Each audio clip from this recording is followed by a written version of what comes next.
Hi gamers, we got some spicy Lego drama in the gaming world. Sony just dropped a massive lawsuit on Tencent, claiming their new game, Light of Motiram, is a blended ripoff of Horizon. Sound familiar? It's giving serious deja vu to Nintendo's ongoing fight with Palworld over Pokémon vibes. But are these lawsuits really the same? Let's break it down, compare the cases and figure out who's got the stronger shot in court. Hit that like button and subscribe. Let's dive into it. So Sony filed a lawsuit against Tencent on July 25, 2025 in a US court, and they're not playing around. They say Tencent Light of Motiram is a straight-up clone of Horizon Zero Dawn and Horizon Forbidden West. We're talking character designs, robotic creatures, even the post-apocalyptic vibe. Sony claims it's all copied. They've got receipts too. Court docs point to specific examples like character outfits and gameplay mechanics that scream Horizon. Here's the kicker. Sony says Tencent tried to license the Horizon IP for a collab, but Sony said nope. Then boom, Tencent drops Light of Motiram. Anyway, that's a bold move and it's got the gaming community buzzing, Sony asking for cash, damages and a court order to stop the game's release. They are banking on two legal weapons: copyright infringement for stealing creative content and trademark infringement for confusing players into thinking this is a Horizon game. This case looks strong for Sony, the evidence is specific, and that prior to licensing talk, it suggests Tencent knew exactly what they were doing. Plus, the community's outrage begs Sony claim that players might mix up the two games. Now, let's talk Nintendo versus Palworld. If you have played Palworld, you know it's got creatures that look a lot like Pokémon. But here's where it gets tricky. Palworld isn't just a Pokémon clone. It's a survival game with crafting, not turn-based battles.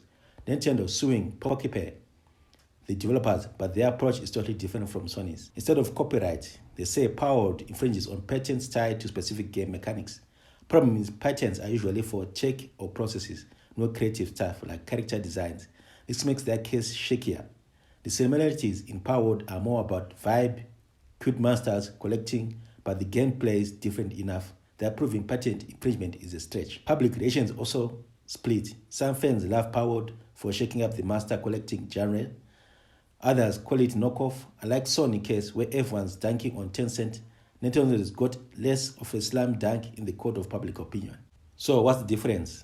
Sony's case is laser focused. They've got side-by-side proof of copy designs and a paper trail showing Tencent intent. They're using copyright and trademark law, perfect for protecting game art and branding. Nintendo, they are swinging with patents, which is like bringing a slingshot to a gunfight. Patents are tough to apply to game design, and Palworld gameplay difference weaken their argument. Sony got the edge here. Their evidence is concrete. Their legal strategy is textbook, and the community is on their side. Nintendo's case feels like a long shot. They are banking on broad patents, and the public is not fully behind them. Tencent's deep pockets might drag Sony fight out, but Nintendo got a harder road to prove. Palworld crossed the line. These aren't the first time games have been accused of copying. Let's look at some history to see who's come out on top. Back in 1981, Atari sued Philips over KC Munchkin, a game that looked very too much like Pac-Man. Atari won on copyright infringement and KC Munchkin was pulled from shelves. Lesson: clear copying of art or design usually favors the original creator. Fast forward to Epic Games versus Silicon Knights.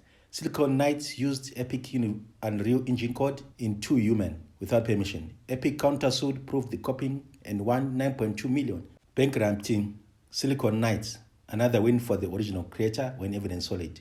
But not every case is a slam dunk. Pac-Man sued Epic Games, claiming Fortnite copied PlayerUnknown Battlegrounds. The case was dropped likely because game mechanics aren't copyrightable. This shows it's tough to win when celebrities are broad, not specific. But is the suit against Warner Bros. Over the Westworld mobile game copying. Fallout Shelter is still unresolved.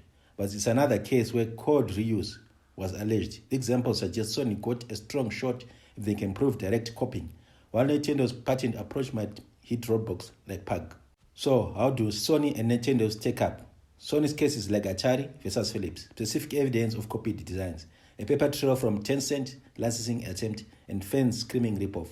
Copyright and trademark law are perfect for this, giving Sony a solid edge. Nintendo's case, though, feels like Pug versus Epic. Patents are tricking gaming, and Palworld's different gameplay weakens their claim. History shows clear copying, like in Atari or Epic's win, favors the plaintiff. Sony's in the sweet spot, but Tencent's deep pockets could drag it out. Nintendo's patents gamble is riskier, and without strong public support, they are fighting an uphill battle. So what's your take? Will Sony crush Tencent, or is Nintendo's Palworld fight a hidden ace? Drop your thoughts below. For more gaming drama and news, smash that like button and subscribe. Let's keep the conversation going. See you in the next one. Peace.